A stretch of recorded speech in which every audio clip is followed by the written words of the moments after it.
അമ്മുവിൻ്റെ അടുക്കളയിലേക്ക് എല്ലാവർക്കും സ്വാഗതം. ഇന്ന് നമ്മൾ തയ്യാറാക്കാൻ പോകുന്നത് തനി നാടൻ സ്റ്റൈലിലുള്ള ഒരു ഞണ്ട് കറിയാണ്. കേരള സ്റ്റൈൽ ക്രാബ് കറിയാണ് തയ്യാറാക്കുന്നത്. അതിനു വേണ്ടി ഞാൻ ഏകദേശം 1 കിലോ ഞണ്ട് എടുത്തിട്ടുണ്ട്.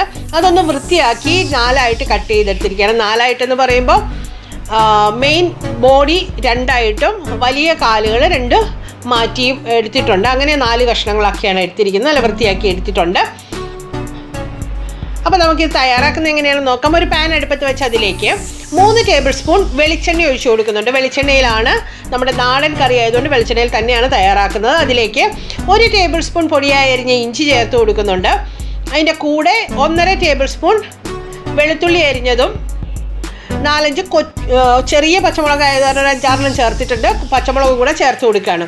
അപ്പോൾ ഓരോരുത്തരുടെ എരിവിനനുസരിച്ച് നിങ്ങൾക്ക് പച്ചമുളകിൻ്റെ എണ്ണം കൂട്ടോ കുറയ്ക്കുകയൊക്കെ ചെയ്യാം കേട്ടോ.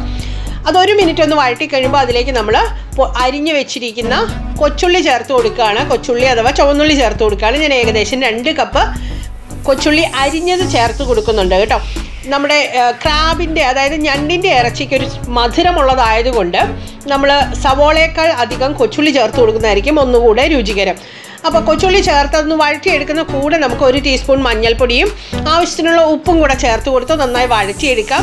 ഇഞ്ചിയുടെയും വെളുത്തുള്ളിയുടെയും മഞ്ഞൾപ്പൊടിയുടെയും ഒക്കെ പച്ചമണം ഒന്ന് മാറി ഒന്ന് വഴന്ന് വരുന്ന സമയം വരെ നമുക്ക് നന്നായിട്ടൊന്ന് വഴറ്റിയെടുക്കണം. ഇത് വഴറ്റുന്ന കൂടെ നമുക്ക് കുറച്ച് കറിവേപ്പിലയും കൂടെ ചേർത്ത് കൊടുക്കാം. പച്ചമണം മാറി വരുന്നവരെ അത് വഴറ്റിയെടുക്കാം.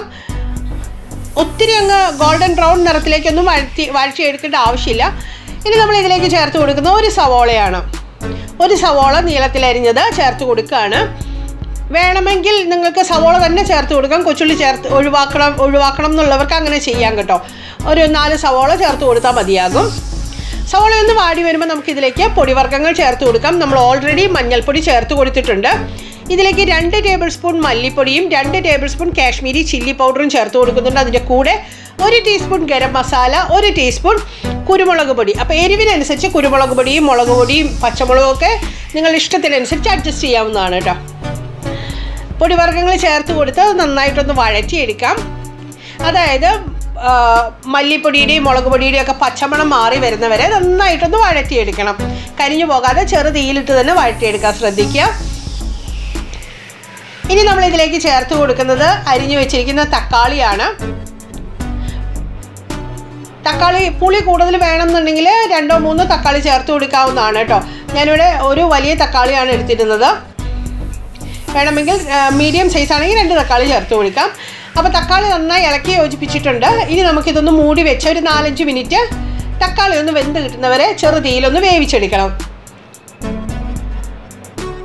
ഒരു 4-5 മിനിറ്റ് കഴിഞ്ഞിട്ടുണ്ട്. ഇനി നമുക്കിതൊന്ന് ഇളക്കി കൊടുക്കാം. തക്കാളി നന്നായിട്ടൊന്ന് ഉടഞ്ഞു വരണം. അതുപോലെ നന്നായിട്ടൊന്ന് ഉടച്ചെടുത്ത് ഇളക്കി കൊടുക്കാവുന്നതാണ് കേട്ടോ. ഇനി നമ്മൾ ഇതിലേക്ക് ചേർത്ത് കൊടുക്കുന്നത് 1 കപ്പ് തേങ്ങാപ്പാലാണ്. 1-ാം പാൽ തന്നെ വേണമെന്നില്ല. 1-ാം പാലും 2-ാം പാലും കൂടെ കൂടി 1 കപ്പ് ചേർത്ത് കൊടുക്കുകയാണ്. തേങ്ങാപ്പാൽ ഇല്ലെങ്കിലും കുഴപ്പമൊന്നുമില്ല. ഈ സമയത്ത് വെള്ളം ചേർത്ത് കൊടുത്ത് അത് ഇളക്കി യോജിപ്പിച്ചാലും മതിയാകും. ഞാനിവിടെ 1 കപ്പ് തേങ്ങാപ്പാലാണ് ചേർത്ത് കൊടുത്തിരിക്കുന്നത്. ഈ സമയം നമുക്ക് ഉപ്പ് ചേർത്ത് കൊടുക്കണമെങ്കിൽ ഒരല്പം കൂടെ ചേർത്ത് കൊടുക്കാം. നമ്മൾ ആദ്യം ഉള്ളി വഴറ്റിയതിന് മാത്രമാണ് ഉപ്പ് ചേർത്ത് കൊടുത്തിരിക്കുന്നത്. ഇനി നമ്മൾ ക്രാബ് കൂടെ ചേർത്ത് കൊടുക്കാമ്പോഴാണ് റെഡിയാക്കി വെച്ചിരിക്കുന്ന ഞണ്ട് ചേർത്ത് കൊടുക്കുന്നത്. അപ്പോൾ അതിനൂടെ വേണ്ടിയിട്ട് ഒരല്പം കൂടി ഉപ്പ് ഞാൻ ചേർത്ത് കൊടുത്തിട്ടുണ്ട്. ഞണ്ട് ചേർത്ത് കൊടുത്തതിന് ശേഷം സൂക്ഷിച്ച് വേണം ഒന്ന് ഇളക്കി യോജിപ്പിക്കാൻ. കാരണം ഞാനിവിടെ എടുത്തിരിക്കുന്നത് നോൺ സ്റ്റിക്കിൻ്റെ പാത്രമാണ്. നോൺ സ്റ്റിക്കിൻ്റെ പാത്രം ആയതുകൊണ്ട് തന്നെ ഞണ്ടിൻ്റെ കാല് ഒരഞ്ഞിട്ട് പോറാനുള്ളൊരു സാധ്യതയുണ്ട്. അപ്പോൾ അതിനനുസരിച്ച് സൂക്ഷിച്ച് ഇളക്കി കൊടുക്കാം. അല്ല നോൺ സ്റ്റിക്ക് അല്ല, നിങ്ങൾ മറ്റൊരു പാത്രമാണ് എടുക്കുന്നതെങ്കിൽ അടികട്ടിയുള്ള ഏതെങ്കിലും ഒരു പാത്രം നിങ്ങൾക്ക് ഉപയോഗിക്കാവുന്നതാണ്. വെള്ളം വേണമെങ്കിൽ അത് വെന്ത് വരാനായിട്ട് ഞാൻ ഒരു 1/2 കപ്പ് വെള്ളം കൂടെ ചേർത്ത് കൊടുത്തിട്ടുണ്ട്. 1 കപ്പ് തേങ്ങാപ്പാലും 1/2 കപ്പ് വെള്ളം കൂടെ ചേർത്ത് കൊടുത്തിട്ടുണ്ട്. ഇനി അടച്ച് വെച്ച് ഞണ്ട് വെന്ത് വരുന്നവരെ നമുക്കതൊന്ന് കുക്ക് ചെയ്തെടുക്കണം. ഏകദേശം ഒരു 10 മിനിറ്റ് ഒക്കെ ആകുമ്പോഴത്തേക്കും റെഡിയാവും. 10-15 മിനിറ്റ് വരെ ചെറുതീയിൽ തന്നെ നമുക്കിതൊന്ന് കുക്ക് ചെയ്യാം. 15 മിനിറ്റ് കഴിഞ്ഞിട്ടുണ്ട്. നന്നായിട്ടൊന്ന് ഇളക്കി യോജിപ്പിക്കാം. നമ്മുടെ കറി ഏകദേശം തയ്യാറായി കഴിഞ്ഞു. തീ ഓഫ് ചെയ്യാം കേട്ടോ.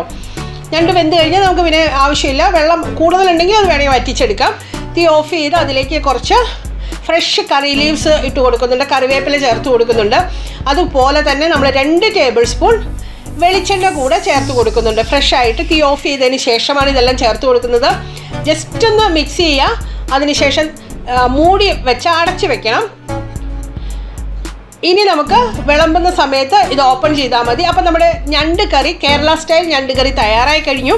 എല്ലാവരും ഇതൊന്ന് ട്രൈ ചെയ്ത് നോക്കണം. നിങ്ങളുടെ അഭിപ്രായങ്ങളും നിർദ്ദേശങ്ങളും കമൻറ്റ് ബോക്സിൽ അറിയിക്കാവുന്നതാണ്. വീഡിയോ ലൈക്ക് ചെയ്യാനും ഷെയർ ചെയ്യാനും മറക്കരുത്. ചാനൽ സബ്സ്ക്രൈബ് ചെയ്യാത്തവർ ആരെങ്കിലും ഇത് കാണുന്നുണ്ടെങ്കിൽ ചാനൽ സബ്സ്ക്രൈബ് ചെയ്തേക്കണേ. ആ ബെല്ലൈക്കൺ കൂടെ പ്രസ് ചെയ്താൽ ഞാൻ ഇടുന്ന വീഡിയോസ് നോട്ടിഫിക്കേഷൻസായി അപ്പോൾ ലഭിക്കുന്നതായിരിക്കും. Thank you for watching.